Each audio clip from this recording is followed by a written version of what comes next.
আসসালামু আলাইকুম। ঈদ মুবারক। ৩১ তারিখ ঈদের দিনে মেঝো আম্মু আমাদের জন্য যা যা বানিয়েছে সেগুলোর একটি ব্লগ নিয়ে চলে আসলাম। তো প্রথমেই উনি গরু মাংস রান্না করছেন।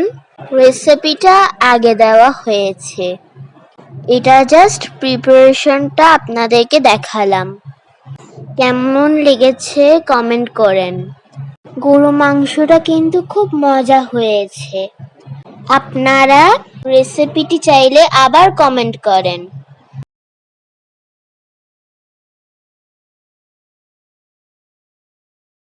এরপর আমরা দেখছি মেঝো আম্মু বিরিয়ানি বানাচ্ছে।